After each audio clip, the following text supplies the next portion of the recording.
So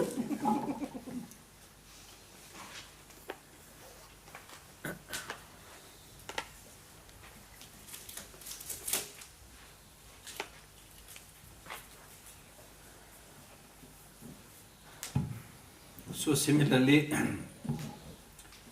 in the case of positive deeds we do, that even if you do a small positive deed, it can have great fruits. Like the drops of water. Small drops of water, with the passage of time, it can fill up a big bucket. So like that. So therefore do not think that this is a small good thing, so it will not matter. It will matter. It will make difference. And likewise, as we've explained earlier, in the case of negative action also, even it is a small one, its fruit could become immense, just like a spark. A small spark of fire is very tiny, but it can put the whole house into fire. So therefore, do not think that this is a small negative action, so no problem, it will not harm me. Just like this small spark, which can burn a big heap of grass.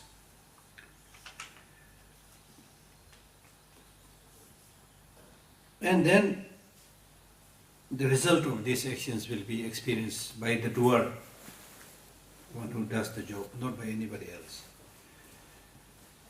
There is a story of the great teacher Atisha, when he was doing a lot of purification practices and making a lot of mandala offerings. You know the mandala offering, they do like this, 100,000 times, so many times he does this, and even blood coming from here. They do a lot of hardship. And then somebody said, Atisha, you are getting tired. Can I do this for you? And then he said, then one day you will say, you will also eat for me. So he is a great teacher. And therefore he is saying that just as to alleviate my hunger, you cannot eat for me. Similarly, for collecting good deeds, you cannot do it for me, I have to do it. You see? So one has to experience the consequences.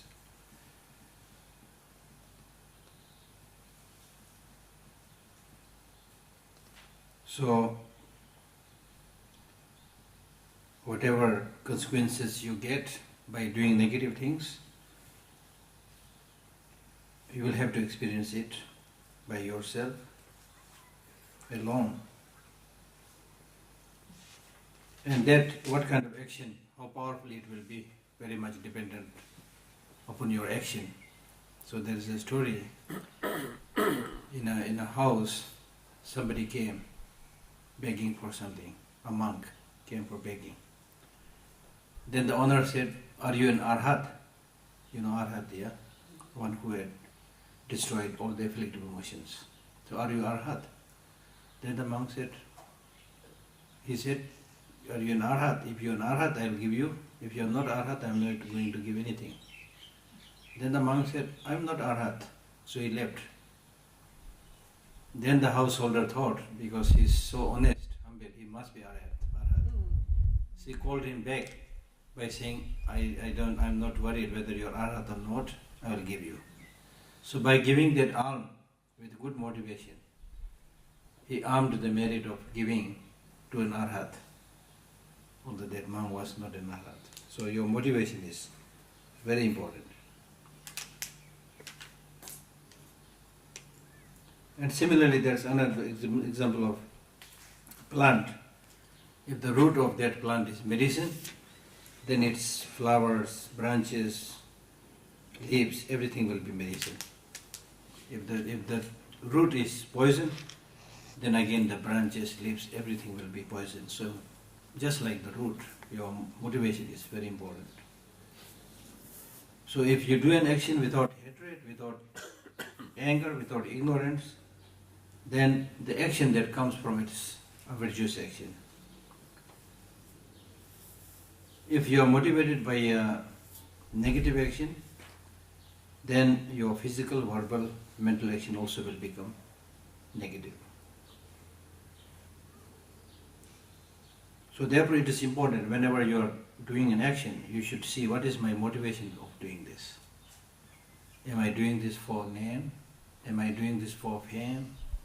Am I doing this so that I do this and I get something in return? Why am I doing this?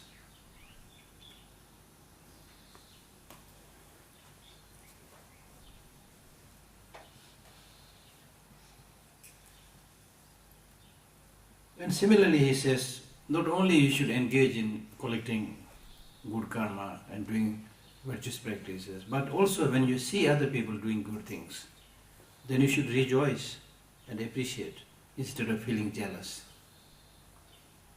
You see, in the ordinary society, sometimes when you do a lot of practice, then they think this is strange because you are not used with that. Then sometimes they even make fun of people. By the way, you are doing so much religious practice, are you going to go to the mountain? Or are you going to become a monk? They ridicule those practitioners like that. So that is wrong. Whenever you see somebody doing good, you should support. Wow, wonderful. This is such a good thing, you know. If there's anything I can do to facilitate you, it's wonderful. Or at least even if you don't say anything, mentally you should appreciate, oh, this is wonderful, he's a good guy, you know, like that. He gives an example by saying that when a son of a very poor family, suddenly discovers a hidden treasure of gold, silver, the son finds it, but the father will be equally happy. Number one, they are poor. Number two, one who found the treasure is his son. So similarly, other sentient beings are like our mother, brother, sisters. We are spiritually poor.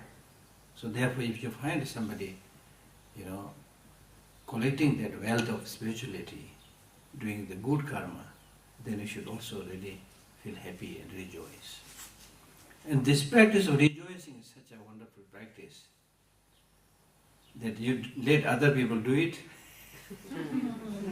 You sleep here and see other people doing good things, rejoice, you also accumulate great karma, you see. So if you know how to do it, there are many ways of doing things very easily. So therefore knowledge is so important. In one of the texts, Lamrim Chemo, he gives an example saying that Kebe Digba Chiya Yang, Lumbu Digba Yang Chi. You know, you're not Tibetan. So Kebe Digba Chiya Yang means one who is knowledgeable, learned, even if he happens to commit a big sin, very heavy negative karma, still it will be light because he knows how to purify it. And he gives example like that of an iron ball. Iron ball, if you put it in the water, in the sea, it immediately will go down. But if you flatten it, the same iron ball, if you make it a tin, flatten it, it will not go down. It will float on the surface. So similarly, if you have the knowledge, even if sometimes you commit big negative deed, if you know how to purify it, it will become light. Lumbu Digwa Yang Chi. That means those who are foolish, stupid, ignorant, they might do even small minor negative deed, but the result will be heavy because they don't know how to purify it. It's like iron ball throwing into the water, it will just go down, all the way down. Okay. So therefore again you can see how important it is to gain the knowledge. And one of the best way of purifying all the negative doing is meditation or emptiness, the dependent origination. See everything as an illusion and no grasping. This is the best way of purifying negative deeds.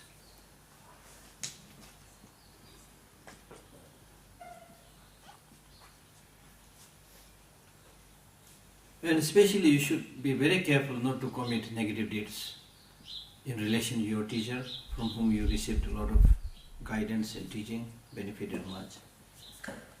And also your parents who have been kind to you, or other people who have been kind to you. So you should particularly be careful not to commit wrongdoings in relation to these people. Okay?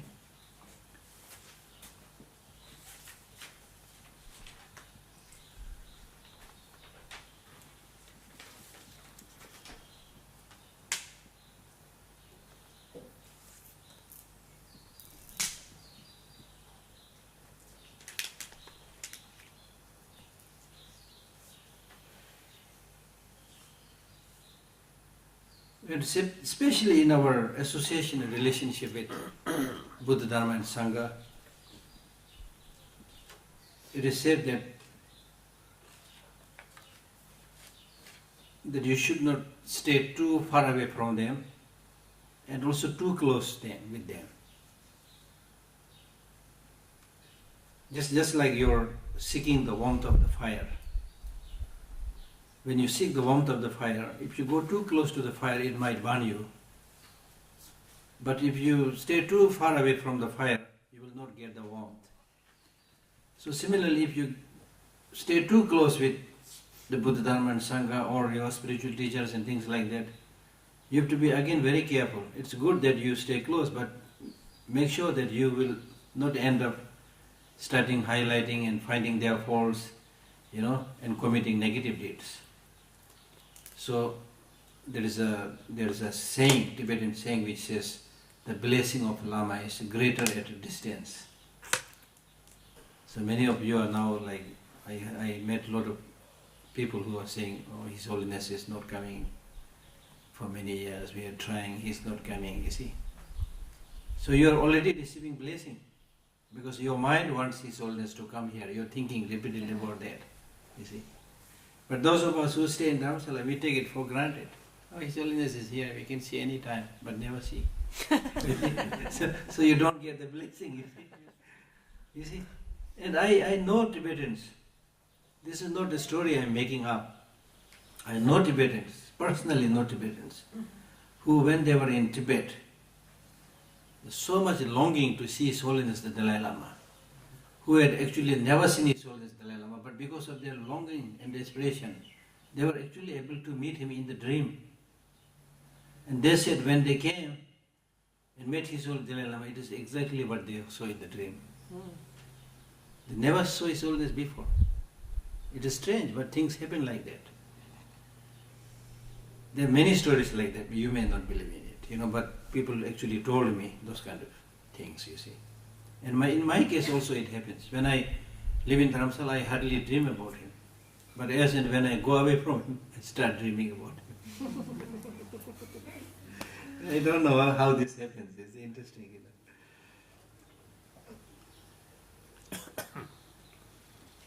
Then another thing very important is, although we are talking about realizing emptiness and removing ignorance and so many things, but at the same time it's also important you need to do the preliminary practices, so that before you talk about the big things, before you achieve those big things, you might go into a lower realm, a negative state of existence. So therefore, when it comes to Buddhist practice, there is a systematic way of doing practice. The systematic way is that first you appreciate this precious human life, that I'm lucky that I obtained this precious human life. If you are today born as a dog, or a cow, or a bird, forget about any of this practice. Even if the Buddha is here, nothing much can be done, because their situation. So in our case, because we have this very special sense faculties, very special mental faculty, mental intelligence, we are not only able to get access to these teachings, we are also able to reflect, digest and make it part of our life, which is very rare. So don't take this precious human life for granted. Seize the opportunity. Now we are not very young, you see. Much of our life is already spent. Now how are you going to spend the rest of your life? Again, just looking after only for food, clothing, sleeping? or something more? See, it's a very important question. So once you are able to see this precious human life, this life is precious. Precious in what sense? Not because you can eat all kind of... Oh my. Yeah, not because you are able to use science, use technology, you can prepare all kind of cakes. Not because of that.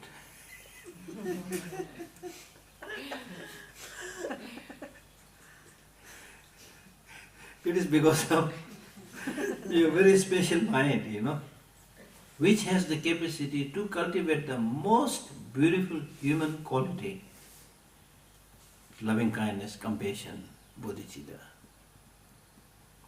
Birds cannot do that. Animals cannot do that. Among human beings also, how many are lucky to do such a practice? There are many who spend their whole life killing.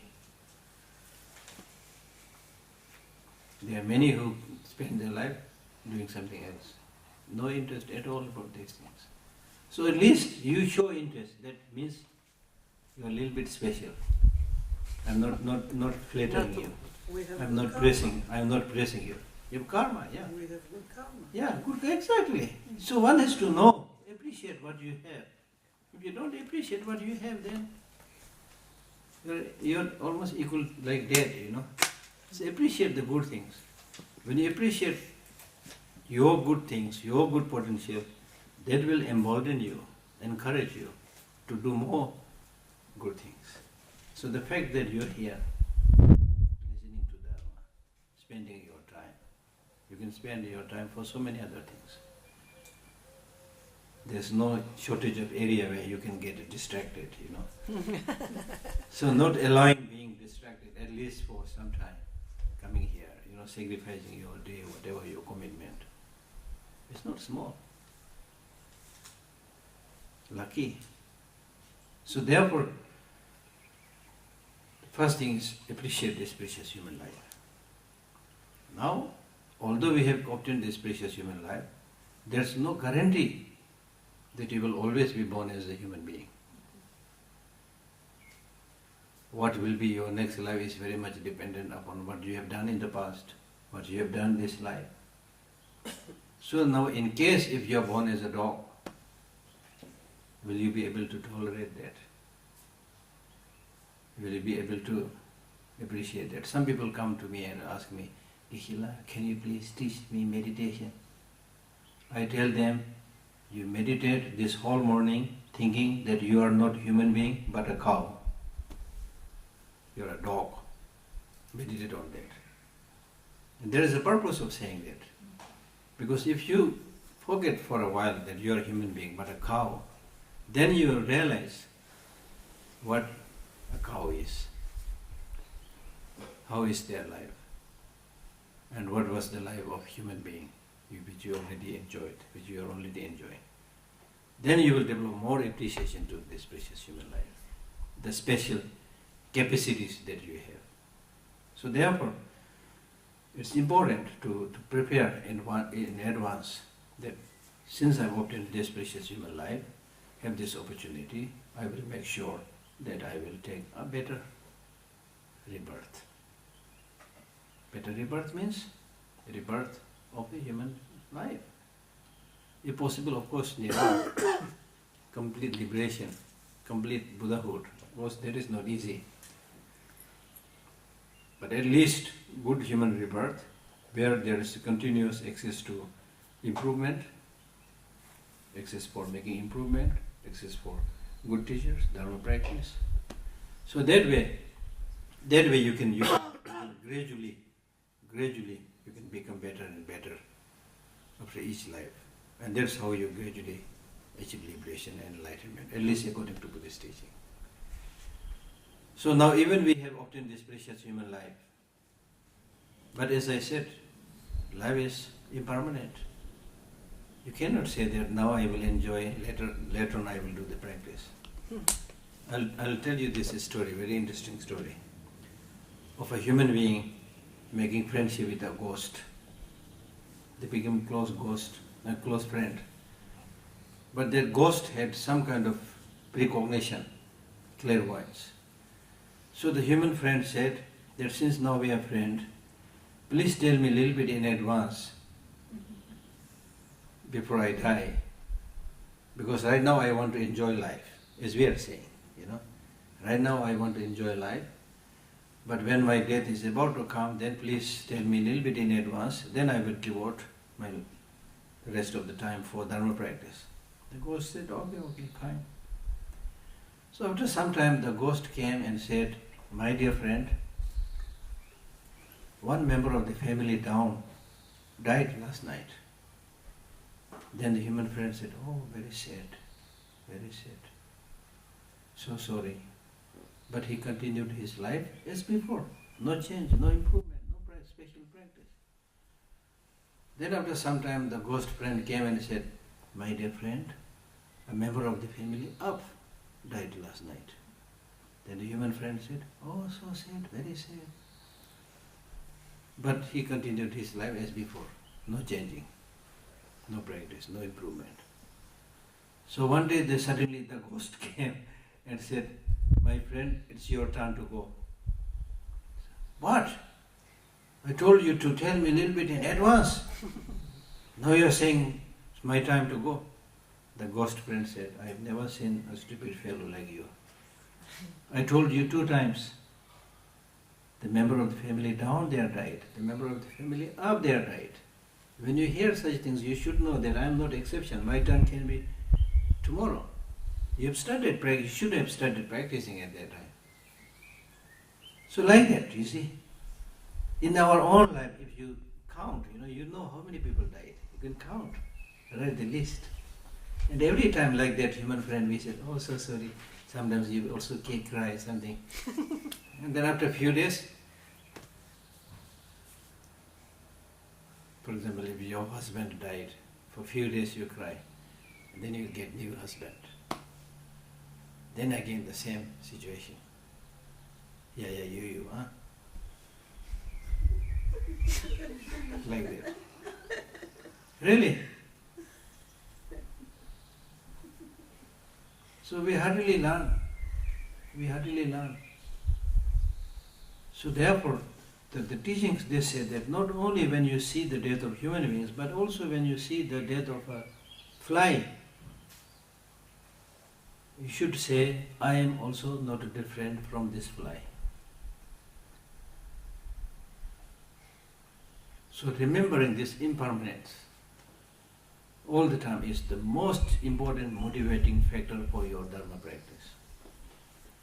The first teaching that the Buddha gave us on impermanence, the first teaching, and the last teaching that the Buddha gave us on impermanence. Because the first teaching that the Buddha gave us on Four Noble Truths, you know that. Out of the Four Noble Truths, the first teaching is the truth of the suffering. And the truth of the suffering is explained with 4 features, out of which the first feature is impermanence. If you know this impermanence, then you will plan your travel. You will plan your journey. After a few days, I am going back to India. I know that well. Therefore, I have my tickets confirmed, everything ready, I make preparation for that because I know I have to go. So similarly, if you have that understanding, then you will accordingly make preparation. Even when you travel to different country, you make a lot of preparation. But how come that when for the next life we don't do any preparation? When you go to some other country, it's not so difficult. You may find some difficulty in language, but still, it's another human, inhabited place. So you can seek their help. If you have money, you can do almost everything these days. So there's not a big problem. But when you go to the next life, who do you know? You know anybody? No. Is there any travel agent that you can contact?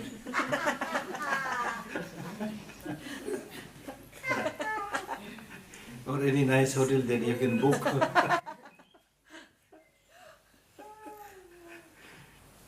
So therefore, the journey, when you take the journey, as we say in Buddhism, that when you die, it will be like a string of hair pulled out of a lump of butter. only the sting will come.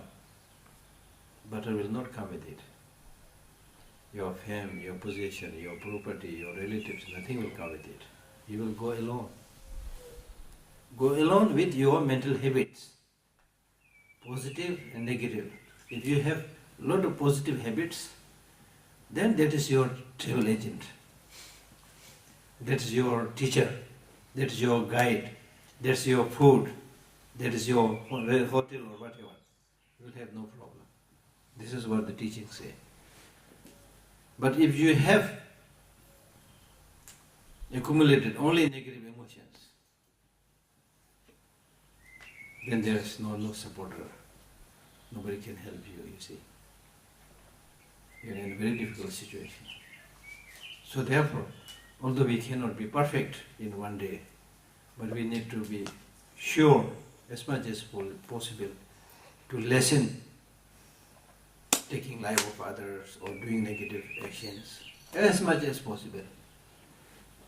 Do the good things. And then you don't have to worry. If you have done those good things, then death is nothing to worry about. It's just like changing the cloth.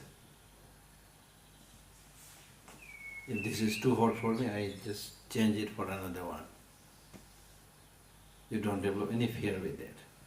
So when you die, you leave this old, worn-out body, which is now not very useful because your eyes can't see properly, your knees are paining, you know. So why have this old body long?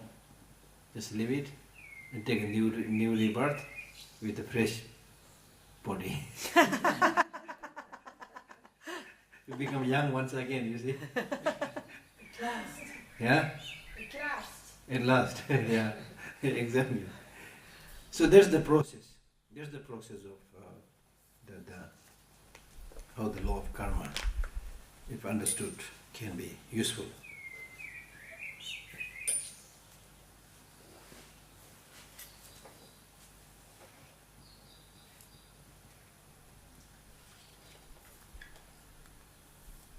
Then also,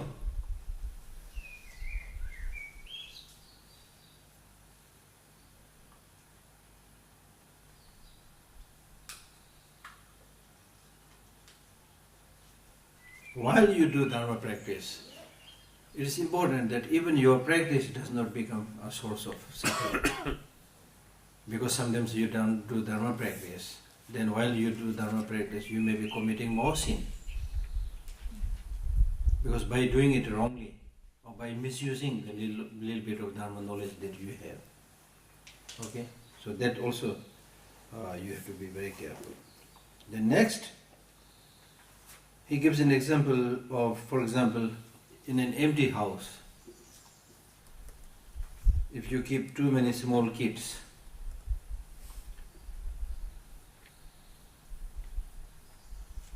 who did not have even the needed language skills and who are extremely innocent, so keep a lot of small kids, and then in the center you give a fire burning. Just small kids, very small innocent kids, and fire burning. Nobody looking after them. Then because of their innocence and lack of knowledge, it is almost sure that they will mishandle the fire and all will be burnt. The children will get burnt because they are so innocent, you know. So they might mishandle the fire. So similarly, we are like those small kids. We do not have the needed knowledge to knowledge of the Dharma. So because we don't have the knowledge of the Dharma, we do not know what is to practice and what is to give up.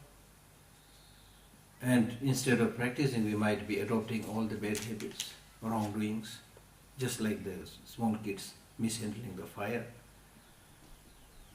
So therefore it is important, if you want to achieve success in your journey of spiritual practice, it's important to hear the Dharma repeatedly.